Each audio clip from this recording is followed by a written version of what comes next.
ನಮಸ್ತೆ ಗೆಳೆಯರೆ. ನಾನು ಇವಾಗ ಕೊಡ್ತಾ ಇರೋ ಮಾಹಿತಿ ಬಂದ್ಬಿಟ್ಟು ನಿಮಗೆ ಸಿಟಿ ಕ್ಲಚ್ ಬಗ್ಗೆ. ನೋಡಿ, ಟ್ರಾಫಿಕ್ ಎಲ್ಲ ಹೆಂಗೆ ಓಡಿಸ್ಬೋದು ಅನ್ನೋದಕ್ಕಾಗಿ ಫಸ್ಟ್ ಆಫ್ ಆಲ್ ನಾನು ಗಾಡಿ ಯಾವುದು ಅಂತ ಹೇಳ್ಬಿಡ್ತೀನಿ ನಿಮ್ಗೆ. ಇದು ಬಂದ್ಬಿಟ್ಟು ಕ್ರೇಟಾ ಗಾಡಿ, ಓಕೆನಾ?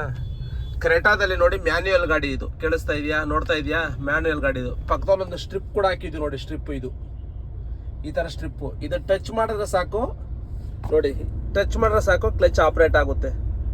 ಟಚ್ ಮಾಡಿದ್ರೆ ಸಾಕು ಕ್ಲಚ್ ಆಪ್ರೇಟ್ ಆಗುತ್ತೆ. ಈ ಥರ ವರ್ಕ್ ಆಗುತ್ತೆ ಆ್ಯಕ್ಚುಲಿ ಇದು, ಓಕೆನಾ? ಇದು ಮ್ಯಾನ್ಯುಯಲ್. ನೋಡಿ, ಫಸ್ಟ್ ಗೇರಲ್ಲಿದೆ. ಬ್ರೇಕ್ ಬಿಡ್ತೀನಿ. ನೀವು ಇಲ್ಲಿ ನೋಡ್ಬೋದು ಸರ್ಪ್ರೈಸ್ ಎಲ್ಲಿ ಗೊತ್ತಾ? ಅವೆನ್ಯೂ ರೋಡ್ ಎಂಟ್ರೆನ್ಸ್ ಅಲ್ಲಿ ನೋಡ್ಬೋದು. ಇಲ್ಲಿ ನೀವು ನೋಡಿ, ಅವೆನ್ಯೂ ರೋಡ್ ಎಂಟ್ರೆನ್ಸ್ ಅಲ್ಲಿ ಅಂದರೆ ಎಂಟ್ರಿ ಆಗ್ತಾ ಇದ್ದೀನಿ ಈಗ. ನೋಡ್ಬೋದು ಇಲ್ಲಿ ನೋಡಿ, ಡೆಲ್ಲಿ ಲಾಡ್ಜು ಇದೆಲ್ಲ ನೀವು ನೋಡ್ರೆ ಗೊತ್ತಾಗ್ಬಿಡುತ್ತೆ. ನೋಡಿ ಇಲ್ಲಿ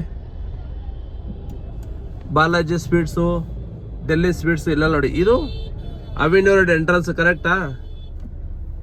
ನಾನು ಏನಕ್ಕೆ ಇಷ್ಟು ಡೀಟೇಲ್ಸ್ ತೋರಿಸ್ತೀನಿ ಅಂದರೆ, ಇಂಥ ಟ್ರಾಫಿಕಲ್ಲಿ ಕೂಡ ಸಿಟಿ ಕ್ಲಚ್ ಹೆಂಗೆ ವರ್ಕ್ ಆಗುತ್ತೆ ಅಂತ ನೀವು ಇಲ್ಲಿ ನೋಡ್ಬೋದು. ನೋಡಿ, ಬ್ರೇಕ್ ಹಿಡಿದ್ರೆ ನಿಂತ್ಕೊಳ್ಳುತ್ತೆ, ಬಿಟ್ಟರೆ ಹೋಗುತ್ತೆ. ನೋಡಿದ್ರಲ್ವಾ? ಈ ಥರ ನೋಡಿ, ಇದು ಸಿಟಿ ಕ್ಲಚ್ ಅಂದರೆ ಈ ಥರ ನೀವು ಡ್ರೈವ್ ಮಾಡ್ಬೋದು. ಇಂಥ ಟ್ರಾಫಿಕಲ್ಲೇ ಹಿಂಗೆ ಆರಾಮಾಗಿ ಓಡಿಸ್ಬೋದು ಅಂದರೆ, ಅವೆನ್ಯೂ ರೋಡ್ ಗೊತ್ತಲ್ಲ ನಿಮಗೆ? ಕಾರುಗಳೆಲ್ಲ ಅವೆನ್ಯೂ ರೋಡ್, ಟೂ ವೀಲರ್ಗಳು ಬರೋಕ್ಕೆ ಎದುರ್ತಾರೆ ಅವೆನ್ಯೂ ರೋಡ್. ಅಯ್ಯೋ ಬೇಡಪ್ಪ ಅಷ್ಟೊಂದು ಜನ ಅಂತ. ನೀವು ಇಲ್ಲಿ ನೋಡ್ಬೋದು, ಮುಂದೆಗಡೆ ಲೈವ್ ಆಗಿ ನೋಡ್ತಾ ಇದ್ದೀರಾ ನೋಡಿ. ಸಿಟಿ ಕ್ಲಚಲ್ಲಿ ಗಾಡಿ ಹೋಗ್ತಾ ಇದೆ ನೋಡಿ. ನೀವು ಇಲ್ಲಿ ವಿಡಿಯೋ ಕಂಟಿನ್ಯೂ ನೋಡ್ಬೋದು ನೋಡಿ. ನಾನೆಲ್ಲೂ ನಿಮಗೆ ತೋರಿಸ್ತಾನೆ ಇಲ್ಲ, ಸೆಲ್ಫಾಗಿ ನಾನೇ ವಿಡಿಯೋ ಮಾಡ್ತಾ ಇದ್ದೀನಿ. ದಯವಿಟ್ಟು ಯಾರು ಬೇಜಾರು ಮಾಡ್ಕೋಬೇಡಿ, ಅನ್ಯತೆ ತಿಳ್ಕೊಬೇಡಿ. ಇದೆಲ್ಲ ನೀವುಗಳು ಟ್ರೈ ಮಾಡೋಕ್ಕೆ ಹೋಗ್ಬೇಡಿ. ನಾವಂದರೆ ಸ್ವಲ್ಪ ಈ ಥರ ಅನುಭವ ಇದೆ, ಹಂಗಾಗಿ ಸಣ್ಣ ಪುಟ್ಟ ಸ್ಪೀಡ್ಗಳಲ್ಲಿ ಟ್ರಾಫಿಕಲ್ಲಿ ವಿಡಿಯೋ ಕವರ್ ಮಾಡ್ತೀವಿ. ನೀವೇನು ಬೇಜಾರು ಮಾಡ್ಕೋಬೇಡಿ, ಹಂಗಾಗಿ ವಿಷಯ ತಿಳಿಸ್ತಾ ಇದ್ದೀನಿ ನಿಮಗೆ. ನೋಡಿ, ಈ ಥರ ನೀವಿಲ್ಲಿ ನೋಡ್ಬೋದು ನೋಡಿ. ನಾನು ಕ್ಲಚ್ ಆಪ್ರೇಟೇ ಮಾಡ್ತಾಯಿಲ್ಲ, ಬಟ್ ಗಾಡಿ ನೋಡಿ ಹೋಗ್ತಾ ಇದೆ, ಕರೆಕ್ಟಾ? ನೋಡಿ, ಕ್ಲಚ್ ಆಪ್ರೇಟ್ ಮಾಡ್ತಾ ಇಲ್ಲ, ಕಾಲು ಸುಮ್ಮನೆ ಇಟ್ಬಿಟ್ಟಿದ್ದೀನಿ ನಾನು, ಬಟ್ ನಿಮಗೆ ಗಾಡಿ ಹೋಗ್ತಾ ಇದೆ ನೋಡಿ. ಇದು ಅವೆನ್ಯೂ ರೋಡ್ ಒಳಗಡೆ ಹೋಗ್ತಿರೋದು ನಾನು, ಓಕೆನಾ? ನೋಡ್ಬೋದು ಇಲ್ಲಿ ನೋಡಿ. ಅಂದರೆ ಇಂಥ ಟ್ರಾಫಿಕಲ್ಲೂ ಕೂಡ ನೀವು ಆರಾಮಾಗಿ ಗಾಡಿ ಓಡಿಸ್ಬೋದು ಅಂತ ನಾನು ಈ ವಿಷಯ ತಿಳಿಸ್ತಾ ಇದ್ದೀನಿ ನಿಮಗೆ, ಓಕೆನಾ? ನೋಡ್ಬೋದು ಇಲ್ಲಿ ನೋಡಿ, ಇದು ಸಿಟಿ ಕ್ಲಚ್ಚು.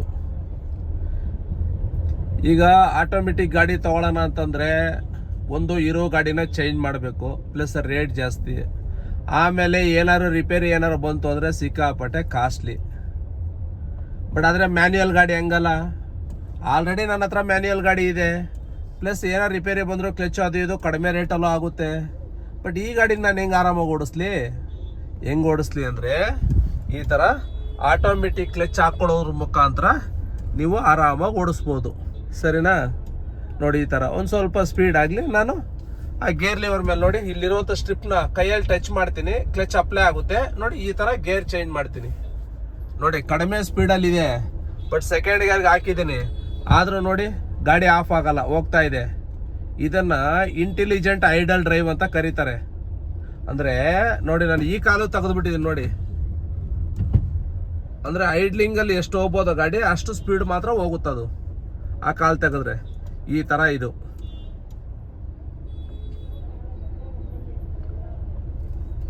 ನೋಡಿ, ಸೆಕೆಂಡ್ ಗೇರೆಲ್ಲ ಇದೆ, ಫುಲ್ಲು ಕಡಿಮೆ ಸ್ಪೀಡಲ್ಲಿದೆ ಗಾಡಿ, ಬಟ್ ಆದರೂ ಗಾಡಿ ಆಫ್ ಆಗ್ತಾ ಇಲ್ಲ. ಏನಕ್ಕೆ ಅಂತಂದರೆ ಆ ಥರ ಕ್ಲಚ್ ಸಪೋರ್ಟ್ ಮಾಡುತ್ತೆ. ಲೇಟೆಸ್ಟ್ ಅಪ್ಗ್ರೇಡ್ ಇರುವಂಥ ಕಿಟ್ಗಳು ಇವಾಗೆಲ್ಲ ಬಂದಿದೆ. OBD ಸಿಸ್ಟಮ್ ಎಲ್ಲ ಇದರಲ್ಲೂ ಕೂಡ ಬಂದಿದೆ. ಇದು ಜಪಾನ್ ಟೆಕ್ನಾಲಜಿ ಬೇಸ್ಡ್ ಸಾಫ್ಟ್ವೇರ್ ಇರುತ್ತೆ ಇದರಲ್ಲಿ, ಹಂಗಾಗಿ ಇದು ತುಂಬ ಚೆನ್ನಾಗಿ ಬಾಳಿಕೆನೂ ಬರ್ತದೆ, ಪ್ಲಸ್ ಲೈಫ್ ಇರುತ್ತೆ. ಆಮೇಲೆ ಎಲ್ಲ ಥರ ಸರ್ವಿಸ್ ಕೂಡ ನಾವು ಕೊಡ್ತೀವಿ ನಿಮಗೆ, ಓಕೆನಾ? ಎಲ್ಲ ಥರ ಸರ್ವಿಸ್ ಇರುತ್ತೆ ನಿಮಗೆ, ಪ್ಲಸ್ ವಾರಂಟಿ ಕೂಡ ಇರುತ್ತೆ. ಆಮೇಲೆ ಏನು ಅಂದರೆ, ಇದನ್ನು ಈ ಗಾಡಿ ಚೇಂಜ್ ಮಾಡಿದ್ರೆ ಅಂದರೆ ಬೇರೆ ಗಾಡಿ ನೀವು ಚೇಂಜ್ ಮಾಡ್ಕೋಬೋದು, ಏನೋ ತೊಂದರೆ ಇಲ್ಲ, ನಾವೇ ಚೇಂಜ್ ಮಾಡಿ ಕೊಡ್ತೀವಿ, ಓಕೆನಾ?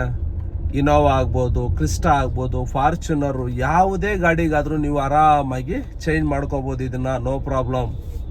ನೋಡ್ಬೋದು ನೋಡಿ, ನಾನು ಆರಾಮಾಗಿ ಕಾಲಿಂಗ್ ಇಟ್ಕೊಂಡು ನೋಡಿ, ಕಾಲು ಆಪ್ರೇಟೇ ಮಾಡ್ತಾ ಇಲ್ಲ, ಬರೀ ಬ್ರೇಕ್ ಎಕ್ಸಲೇಟರ್ ಅಷ್ಟೇ ಆಪ್ರೇಟ್ ಮಾಡ್ತಾ ಇರೋದು. ಆರಾಮಾಗಿ ಗಾಡಿ ಹೋಗ್ತಾ ಇದೆ. ಏನಕ್ಕೆ ಅಂತಂದರೆ, ನನ್ನ ಎಡಗಡೆ ಕಾಲು ಏನು ಕೆಲಸ ಮಾಡಬೇಕಾಯ್ತು ಕ್ಲಚ್ದು, ಅದೆಲ್ಲ ಕೆಲಸ ಆ ಮಿಷನ್ ಮಾಡ್ತಾ ಇದೆ. ಯಾವುದು? ಆಟೋ ಕ್ಲಚನ್ನು ಮಿಷನ್ ಮಾಡ್ತಾ ಇದೆ, ಓಕೆನಾ? ಹಂಗಾಗಿ ನೋಡ್ಬೋದು ನೀವು ಇಲ್ಲಿ ಅವೆನ್ಯೂ ರೋಡ್ ಇಂಥ ಟ್ರಾಫಿಕಲ್ಲಿ ಕೂಡ ಆರಾಮಾಗಿ ಬರ್ತಾ ಇದ್ದೀನಿ ನೋಡಿ. ಅದೇ ಮ್ಯಾನ್ಯುಯಲ್ ಗಾಡಿ ಆಗಿದ್ದೀರಿ, ಈ ಅಡ್ಡ ಬರೋ ಜನ ಇದೆಲ್ಲ ನೋಡಿ ಇದ್ದಕ್ಕಿದ್ದಂಗೆ ನಮಗೆ ಕೋಪ ಬಂದ್ಬಿಡ್ತಾ ಇತ್ತು. ಏನು ಹಿಂಗೆ ಅಡ್ಡ ಬಿಡ್ತಾರೆ, ಹಂಗೆ ಗೊತ್ತಾಗಲ್ಲ, ಜಾಗ ಬಿಡೋಕ್ಕಾಗಲ್ಲ ಈ ಥರ. ಯಾಕಂದರೆ ನಮಗೆ ಗೊತ್ತಿಲ್ದಂಗೆ ಮೈಂಡ್ ರೈಸ್ ಆಗ್ತಾ ಇರುತ್ತೆ. ಯಾಕೆ ಅಂತಂದರೆ ವೆರಿ ಸಿಂಪಲ್ಲು, ಇಷ್ಟೇ. ಲೆಫ್ಟ್ ಸೈಡು ಕ್ಲಚ್ ಒತ್ತಬೇಕು, ಈ ಗೇರ್ ಚೇಂಜ್ ಮಾಡಬೇಕು, ಇಷ್ಟೆಲ್ಲ ಫಾರ್ಮಾಲಿಟೀಸ್ ಮಾಡಬೇಕು ಅಂತೇಳಿ ನಮಗೆ ಗೊತ್ತಿಲ್ದಂಗೆ ನಮ್ಮನ್ನು ಟ್ರಿಗರ್ ಮಾಡ್ತಾ ಇರುತ್ತೆ ಮೈಂಡು, ತಿಳ್ಕೊಳ್ಳಿ. ಇವು ಮೇಯ್ನು ಈ ರೋಡುಗಳಲ್ಲಿ ಜಗಳಕ್ಕೆ ಮೇನ್ ಸ್ಟಾರ್ಟಿಂಗ್ ರೀಸನ್ನೇ ಇದು. ಅಲ್ಲಿಂದ ಏನು ಗುರಾಯಿಸ್ತೀಯಾ, ಆಮೇಲೆ ಏನಂತೀಯಾ, ಏನು ನೀನು ಒಬ್ಬನ, ಇವೆಲ್ಲನೂ ಹಿಂಗೆ ಮಾತು ಒಬ್ಬರಿಂದ ಒಬ್ರು ಬೆಳೆದು ದೊಡ್ಡ ಗಲಾಟೆಗಳು ಕೂಡ ಆಗ್ತವೆ. ಇದರಿಂದ ಕೂಡ ನಾವು ಹೊರಗಡೆ ಬರ್ಬೋದು ಸಿಟಿ ಕ್ಲಚ್ ಹಾಕ್ಕೊಳ್ಳೋದ್ರಿಂದ. ನೋಡಿ, ನನಗೆ ಇಷ್ಟು ದಿನದಲ್ಲಿ ಆಗಿರುವಂಥ ಅನುಭವಗಳನ್ನ ನಾನು ಇಲ್ಲಿ ಹಂಚ್ಕೊಳ್ತಾ ಇದ್ದೀನಿ, ಅರ್ಥ ಆಯ್ತಾ? ನೋಡಿ, ನನ್ನ ಏಜ್ಗೆ ನೀವು ಕೆಲವೊಂದು ವೀಡಿಯೋಗಳಲ್ಲಿ ನಾನು ಇಮೇಜ್ ನೋಡಿರ್ಬೋದು. ನನ್ನ ಏಜ್ಗೆ ಹೇಳ್ತಾ ಇದ್ದೀನಿ ನೋಡಿ, ನೀವು ನಂಬಲ್ಲ. ಕಡಿಮೆ ಅಂದರು 45 ಲಕ್ಷ ಕಿಲೋಮೀಟ್ರ್ಗಿಂತ ಜಾಸ್ತಿ ಕಿಲೋಮೀಟ್ರ್ ಗಾಡಿ ಓಡಿಸ್ಬಿಟ್ಟಿದ್ದೀನಿ ನಾನು ಆಲ್ರೆಡಿ. ನಾನು ಫಸ್ಟ್ VRL ಆಮೇಲೆ ಆಮೇಲೆ ಓನ್ ಟ್ರಾವೆಲ್ಸ್ ಇತ್ತು. ನಮ್ಮ ಗಾಡಿಗಳೆಲ್ಲ ಲಕ್ಷ ಕಿಲೋಮೀಟ್ರ್ ಓಡಿಸ್ಬಿಟ್ಟಿದ್ದೀನಿ ನಾನು. ಫಾರ್ಚುನರ್, ಇನೋವಾ ಇದೆಲ್ಲನೂ. ನೀವು ಅರ್ಥ ಮಾಡ್ಕೊಳ್ಳಿ, 2015 ಡಿಯೋ ಇದೆ, ಅದನ್ನೇ ನಾನು ಆಲ್ರೆಡಿ 60,000 ಕಿಲೋಮೀಟ್ರ್ ಓಡಿಸಿದ್ದೀನಿ. ಯಾವಾಗಲೂ ಕಾರುಗಳು ಇದೇ ಯೂಸ್ ಮಾಡೋದು. ಆ ಮಧ್ಯದಲ್ಲೂ ಕೂಡ ಆ ಗಾಡಿ ಅಷ್ಟು ಯೂಸ್ ಆಗಿದೆ. ಅಂದರೆ ಅಷ್ಟು ಓಡಾಡ್ತಿರ್ತೀನಿ ನಾನು, ಅಷ್ಟು ಗಾಡಿಗಳು ಓಡಿಸ್ಬಿಟ್ಟಿದ್ದೀನಿ. ಅಷ್ಟು ರೋಡ್ ಎಕ್ಸ್ಪೀರಿಯನ್ಸ್ಗಳು ನನಗೆ. ಹೈವೇಯಿಂದ ಹಿಡಿದು ಘಾಟ್ ಸೆಕ್ಷನ್ನಿಂದ ಹಿಡಿದು ಸೌತ್ ಇಂಡಿಯಾದಲ್ಲಿ ಎಲ್ಲ ಮೇನ್ ಸಿಟಿಗಳಲ್ಲೂ ಓಡಾಡಿದ್ದೀನಿ ನಾನು. ಎಲ್ಲ ಕಡೆ ಯಾವ್ಯಾವ ಥರ ಜನ ಟ್ರಿಗರ್ ಅಂದರೆ ಮೆಂಟಾಲಿಟಿ ಇರುತ್ತೆ, ಯಾವ್ಯಾವ ಥರ ಆಗ್ತದೆ ರೋಡ್ ಎಕ್ಸ್ಪೀರಿಯನ್ಸ್ ಅನ್ನೋದು ನಾನು ಈ ವಿಡಿಯೋದಲ್ಲಿ ನಿಮಗೆ ತಿಳಿಸ್ತಾ ಇದ್ದೀನಿ. ಅದೇ ಈ ಥರ ಅದಕ್ಕೂ ಇದಕ್ಕೆ ಏನು ಸಂಬಂಧ ಅಂತ ನೀವು ಲಿಂಕ್ ಮಾಡ್ಕೋಬೋದು ಅಂದರೆ 100% ಸಂಬಂಧ ಇದೆ. ಏನು ಗೊತ್ತಾ, ತುಂಬ ಕೂಲಾಗಿ ಗಾಡಿ ಓಡಿಸ್ತೀರಾ ನೀವು. ಈಗ ಯಾರೋ ಒಂದು ವ್ಯಕ್ತಿ ಬೇಕಂತನೋ ಗೊತ್ತಿಲ್ದೇನೋ ಅಡ್ಡ ಬಂದ, ಸ್ವಲ್ಪ ಈ ಕಡೆ ಚಮಕ್ ಕೊಡೋ ಥರ ಆಯಿತು ಅಂದರೆ ನೀವು ಅವನ ಮೇಲೆ ಕೋಪ ಮಾಡ್ಕೊಳ್ಳೋದೇ ಇಲ್ಲ, ಅವನ್ನ ಗುರಾಯಿಸಿ ನೋಡೋದೇ ಇಲ್ಲ. ಇನ್ನಲ್ಲಿ ನಿಮಗೆ ಜಗಳ ಕ್ರಿಯೇಟ್ ಆಗೋ ಚಾನ್ಸೇ ಇಲ್ವಲ್ಲ. ಹಂಗಾಗಿ ಈ ಥರ ಇರುತ್ತೆ. ಆಮೇಲೆ ಇನ್ನೊಂದೇನು ಅಂತಂದರೆ, ಈ ಬೆಂಗಳೂರು ಸಿಟಿ ಒಳಗಡೆ ಈ ಟ್ರಾಫಿಕ್ಕಲ್ಲಿ ಕ್ಲಚ್ ತುಳಿದು ಲೆಫ್ಟ್ ಸೈಡ್ ಕಾಲು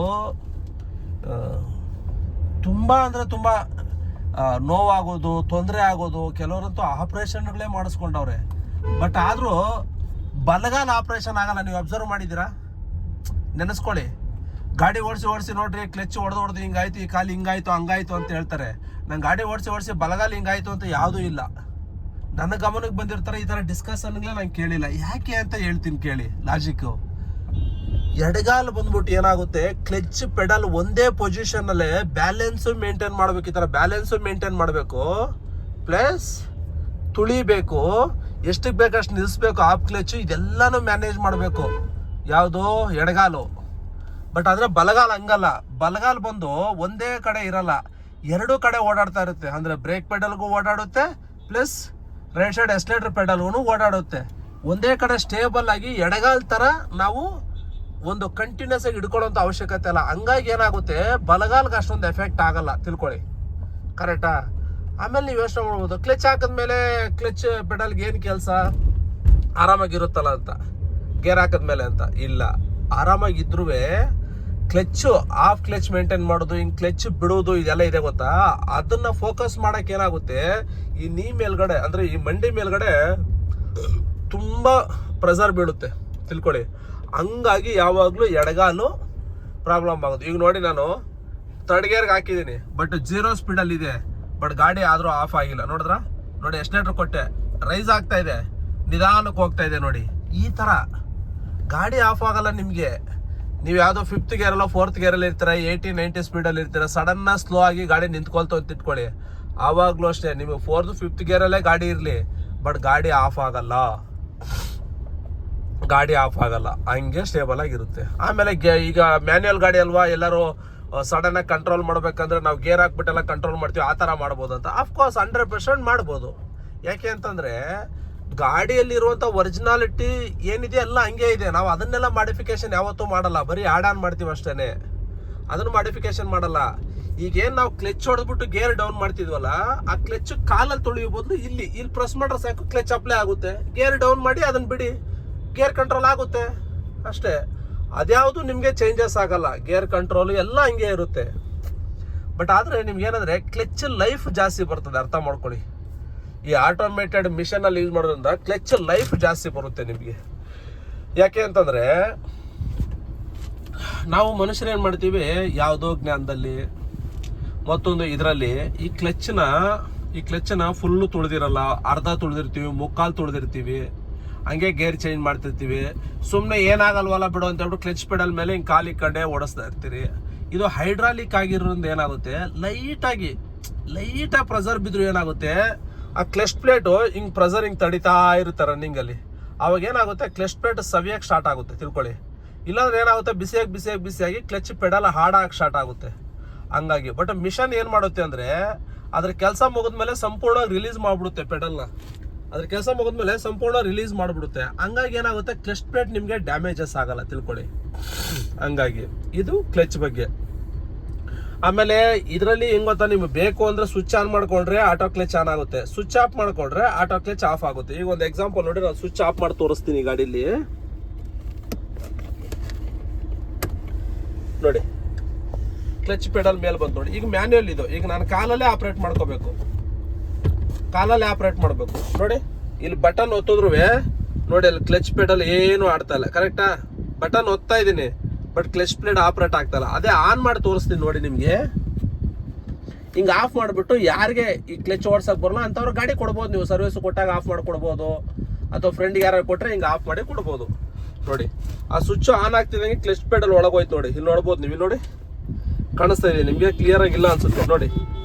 ಇಲ್ಲಿ ನೋಡಿ ಈ ಬಟನ್ ನೋಡಿ, ಈ ಬಟನ್ ಪ್ರೆಸ್ ಮಾಡಿದ್ರೆ ಸಾಕು, ಅದು ಕ್ಲಚ್ ಆಪ್ರೇಟ್ ಆಗುತ್ತೆ ನೋಡಿ. ಪ್ರೆಸ್ ಮಾಡಿ ಗೇರ್ಗೆ ಹಾಕ್ತೀನಿ ನೋಡಿ, ಬಿಟ್ಟೆ ನೋಡಿ, ಹಿಂಗೆ ಬಿರ್ತಿದಂಗೆ ಗಾಡಿ ಮೂವ್ ಆಯಿತು. ಇಲ್ಲಿ ಮೈಸೂರು ಬ್ಯಾಂಕ್ ಸರ್ಕಲ್ ಸಿಗ್ನಲ್ ಇದ್ದೀನಿ, ನೀವು ನೋಡ್ಬೋದು ಇಲ್ಲಿ ನೋಡಿ, ಈ ಥರ ನೋಡಿ. ಇವಾಗ ಸೆಕೆಂಡ್ ಗೇರ್ಗೆ ಹಾಕ್ತೀನಿ ಅಷ್ಟೇ. ಗೇರ್ ಲಿವರ್ನ ಟಚ್ ಮಾಡಿದ ತಕ್ಷಣ ಕ್ಲಚ್ ಅಪ್ಲೈ ಆಗುತ್ತೆ. ಗೇರ್ ಚೇಂಜ್ ಮಾಡಿ ಬಿಡಿ, ಮತ್ತೆ ಕ್ಲಚ್ ಮೇಲ್ಗಡೆಗೆ ಬರುತ್ತೆ, ಗಾಡಿ ಓಡುತ್ತೆ ನೋಡಿ. ಈಗ ಮೂರನೇ ಗೇರ್ಗೆ ಹಾಕ್ತೀನಿ ನೋಡಿ, ಈ ಥರ ಅಷ್ಟೇ. ಈ ಥರ ವೆರಿ ಈಸಿಯಾಗಿ ಗಾಡಿ ಓಡಿಸ್ಬೋದು ನೀವು, ಎಷ್ಟೇ ಟ್ರಾಫಿಕ್ ಇರಲಿ ಏನೇ ಇರಲಿ. ನೆಕ್ಸ್ಟ್ ಈ ಸಿಟಿ ಕ್ಲಚ್ ಬಗ್ಗೆ ಕೂಡ ಅವಾಗ ವಿಡಿಯೋಗಳು ಕಳಿಸ್ತಾ ಇರ್ತೀನಿ, ನೀವು ನೋಡ್ತಾ ಇರ್ಬೋದು. ಹಿಲ್ ಸ್ಟೇಷನ್ ಕಡೆ ತಿರುಪತಿಗೆ ಹೋದ್ರು, ಮೈಸೂರು ನಂದಿ ಬೆಟ್ಟಕ್ಕೆ ಹೋದ್ರು, ಊಟಿಗೆ ಹೋದ್ರು, ಬೇರೆ ಕಡೆ ಎಲ್ಲೆಲ್ಲೇ ಹೋದ್ರು, ಹಿಲ್ ಸ್ಟೇಷನಲ್ಲೇ ಯಾವ ಥರ ಕೆಲಸ ಮಾಡುತ್ತಿದ್ದು ಅದನ್ನು ಕೂಡ ವಿಡಿಯೋಗಳು ಮಾಡಿ ಹಾಕ್ತಾ ಇರ್ತೀನಿ. ನೀವು ವಿಡಿಯೋ ಕಂಟಿನ್ಯೂ ನೋಡ್ತಾ ಇರಿ. ದಯವಿಟ್ಟು ಚಾನಲ್ನ ಫಾಲೋ ಮಾಡಿ, ಯೂಟ್ಯೂಬಲ್ಲಿ ನೋಡ್ತಿದ್ರೆ ಸಬ್ಸ್ಕ್ರೈಬ್ ಮಾಡ್ಕೊಳ್ಳಿ, ಲೈಕ್ ಮಾಡಿ, ಶೇರ್ ಮಾಡಿ ಅಂತ ಹೇಳ್ತಾ ಈ ವಿಡಿಯೋದಲ್ಲಿ ತಿಳಿಸ್ತೀನಿ. ಇದ್ರ ಬಗ್ಗೆ ಏನೇ ಮಾಹಿತಿ ಬೇಕಂದ್ರೂ ನಾನು ಡಿಸ್ಕ್ರಿಪ್ಷನ್ನಲ್ಲಿ ನನ್ನ ಕಾಂಟ್ಯಾಕ್ಟ್ ನಂಬರ್ ಹಾಕಿರ್ತೀನಿ, ಅದಕ್ಕೆ ವಾಟ್ಸಪ್ ಮಾಡಿ ಕಾಲ್ ಮಾಡ್ಕೊಳ್ಳಿ ಅಂತ ಹೇಳ್ತಾ ವಿಡಿಯೋ ಮುಗಿಸ್ತೀನಿ. ಮತ್ತೊಂದು ವಿಡಿಯೋದಲ್ಲಿ ಸಿಗೋಣ. Okay, thank you for watching. Video ನಿಮಗೆ ಲಾಂಗ್ ಆಗ್ಬೋದು, ಯಾಕೆ ಅಂತಂದರೆ ಈ ಎಡಿಟ್ ಮಾಡೋದು ಇವೆಲ್ಲ ಏನೂ ಮಾಡಲ್ಲ ನಾನು. ಡೈರೆಕ್ಟಾಗಿ ರಾ ವಿಡಿಯೋ ಏನು ಕವರ್ ಮಾಡಿರ್ತೀನಿ ಅದನ್ನೇ ಅಪ್ಲೋಡ್ ಮಾಡ್ತಾ ಇದ್ದೀನಿ. ಹಂಗಾಗಿ ತುಂಬ ನಿಧಾನ ಆಯಿತು, ಲಾಂಗ್ ಆಯಿತು ಅಂದರೆ ಸ್ವಲ್ಪ ವೀಡಿಯೋನ ಫಾಸ್ಟ್ ಮಾಡ್ಕೊಂಡು ಕೂಡ ನೀವು ನೋಡ್ಕೋಬೋದು ಅಂತ ಹೇಳ್ತಾ ಈ ವಿಡಿಯೋದಲ್ಲಿ ತಿಳಿಸ್ತೀನಿ. ದಯವಿಟ್ಟು ವಿಡಿಯೋ ಲೈಕ್ ಮಾಡಿ, ಶೇರ್ ಮಾಡಿ, ಸಬ್ಸ್ಕ್ರೈಬ್ ಮಾಡ್ಕೊಳ್ಳಿ, ಫಾಲೋ ಮಾಡ್ಕೊಳ್ಳಿ ಅಂತ ಹೇಳ್ತಾ ಈ ವಿಡಿಯೋ ಮುಗಿಸ್ತೀನಿ. ಮತ್ತೊಂದು ವಿಡಿಯೋದಲ್ಲಿ ಸಿಗೋಣ. Okay, thank you for watching. Bye. ನೋಡಿ, ಈ ಗಾಡಿ ಆವಾಗಲೇ ನೀವು ನೋಡಿದ್ರಿ, ಎಲ್ಲಿ ಅವೆನ್ಯೂ ರೋಡಲ್ಲಿ ಡ್ರೈವ್ ಬಂದಿದ್ದು ನೀವು ನೋಡಿದ್ರಿ, ಅದು ನಾನೇ ಡ್ರೈವ್ ಮಾಡ್ತಿದ್ದೆ. ಇವಾಗ ನೋಡಿ ಬೇರೆಯವ್ರು ಡ್ರೈವ್ ಮಾಡ್ತಾ ಇದ್ದಾರೆ. ಮಾಮೂಲಿ ಗೇರ್ ನಾಬ್ ಸೆನ್ಸರು ನೋಡಿ, ಕ್ಲಚ್ಚು ಹಾಫ್ ಕ್ಲಚ್ಚಲ್ಲಿ ಮೇಂಟೈನ್ ಆಗ್ತಾ ಇದೆ. ಟ್ರಾಫಿಕಲ್ಲಿ ಗಾಡಿ ಓಡಿಸ್ತಾ ಇದ್ದಾರೆ, ನೋಡ್ಬೋದು. ಇಲ್ಲಿ ಯಾವ ರೋಡ್ ಗೊತ್ತಾ, ಇದು ಫಿನಿಕ್ಸ್ ಮಾಲ್ ರೋಡು. ನಿಮಗೆ ಗೊತ್ತು ವೈಟ್ ಫೀಲ್ಡ್ ಕಡೆ ಅಂದರೆ ಹೆಂಗಿರುತ್ತೆ ಟ್ರಾಫಿಕ್ಕು ಅಂತ. ನೋಡಿ, ಈ ಟ್ರಾಫಿಕಲ್ಲಿ ಕೂಡ ನಿಮಗೆ ಆರಾಮಾಗಿ ಗಾಡಿ ಓಡುತ್ತೆ.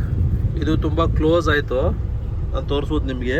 ಹಂಗಾಗಿ ನೀವು ಇಲ್ಲಿ ನೋಡ್ಬೋದು, ಕಾಣಿಸ್ತಾ ಇದೆ ಅನಿಸುತ್ತೆ ನೋಡಿ. ಟ್ರಾಫಿಕ್ಕು ಕಾಣ್ತಾ ಇದೆ, ಗೇರ್ ಚೇಂಜು ಕಾಣ್ತಾ ಇದೆ. ಬಟ್ ಇನ್ನೊಂದು ಅಬ್ಸರ್ವ್ ಮಾಡ್ಬೋದು ನೀವು ನೋಡಿ, ಕಾಲು ಆರಾಮಾಗಿ ಬ್ಯಾಕ್ ಸೈಡ್ ಇಕ್ಕೊಬಿಟ್ಟಿದ್ದಾರೆ, ಲೆಫ್ಟ್ ಸೈಡ್ದು. ಏನು ಯೂಸ್ ಮಾಡೋ ಅವಶ್ಯಕತೆನೇ ಇಲ್ಲ, ಏನೇಳೆ. ಹಂಗಾಗಿ ನೋಡಿ, ಎಂಥ ಟ್ರಾಫಿಕಲ್ಲೂ ಕೂಡ ನಿಮಗೆ ಆರಾಮಾಗಿ ಗಾಡಿ ನೀವು ಓಡಿಸ್ಬೋದು ಅಂತ ಹೇಳ್ತಾ ಈ ವಿಡಿಯೋದಲ್ಲಿ ತೋರಿಸ್ತೀನಿ. ವೈಟ್ ಫೀಲ್ಡ್ ಜಾಮ್ ಇರಲಿ, ಹೆಬ್ಬಾಳ ಜಾಮ್ ಇರಲಿ, ಅವೆನ್ಯೂ ರೋಡ್ ಜಾಮ್ ಇರಲಿ, ಮಾರತಳಿ ಸಿಲ್ಕ್ ಬೋರ್ಡ್ ಜಾಮ್ ಇರಲಿ, ಯಾವುದಿದ್ರೂ ಕೂಡ ಇದೇ ಥರ ನೀವು ಗಾಡಿ ಓಡಿಸ್ಬೋದು ಆರಾಮಾಗಿ. ನೋಡಿ, ಮ್ಯಾನ್ಯುಯಲ್ ಗಾಡಿನ IMT ಮಾಡ್ಕೊಂಡಿರೋದು, ಇಂಟೆಲಿಜೆಂಟ್ ಕ್ಲಚ್ ಅಂದರೆ ಇಂಟೆಲಿಜೆಂಟ್ ಮ್ಯಾನ್ಯುಯಲ್ ಟ್ರಾನ್ಸ್ಮಿಷನ್ ಅಂದರೆ ಕ್ಲಚ್ ಮಾತ್ರ ಇಂಟೆಲಿಜೆಂಟ್ ಆಗುತ್ತೆ, ಇದು ಮಿಕ್ಕಿದು ಹೋಗ್ತಾ ಇರುತ್ತೆ. ಈ ಥರ ಬರೀ ಗೇರ್ ಒಂದು ಚೇಂಜ್ ಮಾಡಬೇಕಾಗುತ್ತೆ. ಕ್ಲಚ್ಚು ಕಾಲಲ್ಲಿ ಪ್ರೆಸ್ ಮಾಡೋ ಬದಲು ಒಂದು ಸೆನ್ಸಾರ್ ಕೊಟ್ಟಿರ್ತಾರೆ, ಅದನ್ನ ಟಚ್ ಮಾಡಿದ್ರೆ ಸಾಕು ಕ್ಲಚ್ ಅಪ್ಲೈ ಆಗುತ್ತೆ ಅಷ್ಟೇ. ಬೇರೆ ಇನ್ನೇನು ತುಂಬ ಕಷ್ಟದ ಕೆಲಸ ಏನಲ್ಲ ಈ ಗಾಡಿ ಏನೋ ಇದು ಅಂತ. ಬಟ್ ನಾನು ಏನು ಹೇಳೋಕ್ಕೆ ಪ್ರತಿಯೊಂದು ವಿಡಿಯೋದಲ್ಲಿ ಇಷ್ಟಪಡ್ತೀನಿ IMT ಇದು ಅಂತಂದರೆ, ಇರೋ ಗಾಡಿಗಳಿಗೇನೆ ಅಪ್ಗ್ರೇಡ್ ಮಾಡ್ಕೋಬೋದು, ಇರೋ ಗಾಡಿಗೇನೆ ಇನ್ಸ್ಟಾಲ್ ಮಾಡ್ಕೋಬೋದು. ಮತ್ತು ಫ್ಯೂಚರ್ಲಿ ವೆಹಿಕಲ್ ಚೇಂಜ್ ಮಾಡಿದ್ರೆ ಆ ಕಿಟ್ನ ಅದಕ್ಕೆ ವೆರಿ ಈಸಿಯಾಗಿ ರೀಫಿಟ್ಟಿಂಗ್ ಮಾಡ್ಕೋಬೋದು ಅಂತ ಸಾರಿ ನೆನಪು ಮಾಡಿ ಹೇಳ್ತೀನಿ. ಯಾಕೆಂದರೆ ಇವಾಗ ಇನ್ವೆಸ್ಟ್ಮೆಂಟ್ ಮಾಡಿರೋ ದುಡ್ಡು ನಿಮಗೆ ಎಲ್ಲೂ ವೇಸ್ಟ್ ಆಗಲ್ಲ. ಈಗ ಬೈ ಚಾನ್ಸ್ ನೋಡಿ, ಇವಾಗ ಇವತ್ತಿನ ಟ್ರಾಫಿಕ್ಗೂ ಮತ್ತೊಂದಕ್ಕೂ ನೀವು ಆಟೋಮೆಟಿಕ್ ಗಾಡಿ ತೊಗೊಳ್ತೀರಾ ಅಂತ ಇಟ್ಕೊಳ್ಳಿ, ಏನು ಹೇಳಿ, ಆ ಗಾಡಿ ನೀವು ಚೇಂಜ್ ಮಾಡೋಕ್ಕೆ ಹೋದರೆ ಗಾಡಿ ಸಮೇತನೇ ಚೇಂಜ್ ಆಗ್ಬಿಡುತ್ತೆ. ಕ್ಲಚ್ ಅಂತೂ ಬೇರೆ ಗಾಡಿಗೆ ಹಾಕ್ಕೊಳಕ್ಕೆ ಬರೋಲ್ಲ. ಪ್ಲಸ್ ಆಟೋಮೆಟಿಕ್ ಗಾಡಿಗಳು ಮೈಲೇಜ್ ಕಡಿಮೆ, ಮೇಂಟೆನೆನ್ಸ್ ಜಾಸ್ತಿ. ಬಟ್ ಮ್ಯಾನ್ಯುಯಲ್ ಗಾಡಿಗಳು ಮೈಲೇಜು ಜಾಸ್ತಿ, ಮೇಂಟೆನೆನ್ಸು ಕಡಿಮೆ. ಹಂಗಾಗಿ ನಿಮಗೆ ಮ್ಯಾನ್ಯುಯಲ್ ಗಾಡಿಗಳಿಗೆ ಈ ಥರ ಆಟೋ ಕ್ಲಚ್ ಮಾಡಿಸ್ಕೊಡೋದು ಒಳ್ಳೆಯದು ಅಂತ ನನ್ನ ಸಜೆಷನು. ಯಾಕಂದರೆ ಈ ಡ್ರೈವಿಂಗ್ ಇದರಲ್ಲಿ ನಾನು ತುಂಬ ನೋಡಿ, ನಾನು ನಿಮ್ಗೆ ಆವಾಗಲೇ ಹೇಳಿದೆ, ತುಂಬ ಓಡಿಸ್ಬಿಟ್ಟಿದ್ದೀನಿ ಗಾಡಿ ಅಂತ. ಈ ಟ್ರಾಫಿಕ್ಕಲ್ಲಿ ಇವೆಲ್ಲ ಆದಾಗ ಎಲ್ಲಾರು ಒಂದು ಕಡೆ ಹೋಗಿ ಬಂದ್ವಿ, ಸಾಯಂಕಾಲ ಎಲ್ಲ ರೌಂಡ್ ಮಾಡ್ಕೊಂಡು ಮನೆ ಕಡೆ ಬರ್ಬೇಕಾದ್ರೆ ಟ್ರಾಫಿಕಲ್ಲಿ ಬಂದ್ವಿ ಅಂದರೆ ತುಂಬ ಟಯರ್ಡ್ ಆಗ್ಬಿಡ್ತೀವಿ. ಕ್ಲಚ್ ಅಪ್ಲೈ ಮಾಡಿ ಮಾಡಿ ಮಾಡಿ ಮಾಡಿ ಮಾಡಿ ಕ್ಲಚ್ ಅಪ್ಲೈ ಮಾಡಿ ಕ್ಲಚ್ನ ನೋಡಿ. ಮ್ಯಾನ್ಯುಯಲ್ ಗಾಡಿ ಟ್ರಾಫಿಕಲ್ಲಿ ಓಡಿಸೋದು ಬರೀ ಕಾಲಿಗೆ ಮಾತ್ರ ನೋವಲ್ಲ, ಮೈಂಡ್ಗೂ ಕೂಡ ನೋವಾಗುತ್ತದು. ಯಾಕೆಂದರೆ ಆ ಗಾಡಿ ಹೋಗ್ತಿರೋ ಮೂಮೆಂಟ್ಗೆ ಆಫ್ ಕ್ಲಚ್ ಮಾಡ್ಬೇಕಾ, ಏನು ಮಾಡಬೇಕು ಅನ್ನೋದು ಅದೆಲ್ಲನೂ ಯೋಚನೆ ಮಾಡಬೇಕಾಗುತ್ತೆ. ಹಂಗಾಗಿ ಮೈಂಡ್ ಮೇಲೆ ಕೂಡ ನಿಮಗೆ ಭಾರ ಬೀಳುತ್ತೆ. ಅರ್ಥ ಆಯ್ತಾ? ಹಂಗಾಗಿ ಆದಷ್ಟು ಮ್ಯಾನ್ಯುಯಲ್ ಗಾಡಿಗಳಿಗೆ IMT ಮಾಡಿಸ್ಕೊಳ್ಳಿ. ಇದಂತಾರೆ ಗೊತ್ತಾ, ಏನು ಹೇಳಿ, ಹಿಲ್ ಅಸಿಸ್ಟ್ ಅಂದರೆ ಅಪ್ಪಿದ್ರೆ ಬ್ರೇಕ್ ಬಿಟ್ಟ ತಕ್ಷಣ ಹಿಂದಕ್ಕೆ ಹೋಗುತ್ತಲ್ಲ, ಆ ಥರ ಕೂಡ ಆಗಲ್ಲ. ಅದೇ ಥರ ಮಾಡಿಕೊಡ್ತೀನಿ ನಾನು, ಸರಿನಾ? ಆ ಥರ ಇರುತ್ತೆ. ಹಾಗಾಗಿ ನೀವು ಅಷ್ಟೇ ಇದನ್ನು ಮಾಡಿಸ್ಕೊಳ್ಳಿ. ನೀವು ಕೂಡ ಡ್ರೈವಿಂಗ್ ಆರಾಮಾಗಿ ಮಾಡ್ಕೊಳ್ಳಿ. ಎಂಥ ಟ್ರಾಫಿಕ್ ಇದ್ರೂ ಟೆನ್ಷನ್ ಆಗಲ್ಲ ಅಂತ ಹೇಳ್ತಾ ಈ ವಿಡಿಯೋದಲ್ಲಿ ತಿಳಿಸ್ತಾ ಇರ್ತೀನಿ. ಕಾಂಟ್ಯಾಕ್ಟ್ ನಂಬರ್ ಮಾಮೂಲಿ ನಿಮಗೆ ಗೊತ್ತಿದ್ದೀರಾ, ಅದೇ ನಂಬರ್ಗೆ ಕಾಲ್ ಮಾಡ್ಕೋಬೋದು ನೀವು. ಡಿಸ್ಕ್ರಿಪ್ಷನಲ್ಲಿ ಹಾಕಿರ್ತೀನಿ, ಪ್ಲಸ್ ಮೇಲ್ಗಡೆ ಮೇನ್ ಪೇಜಲ್ಲಿ ಕೂಡ ಹಾಕಿರ್ತೀನಿ. ಸರಿ, ಓಕೆ, ಮತ್ತೊಂದು ವಿಡಿಯೋಲಿ ಸಿಗೋಣ. Okay, thank you for watching. Bye bye.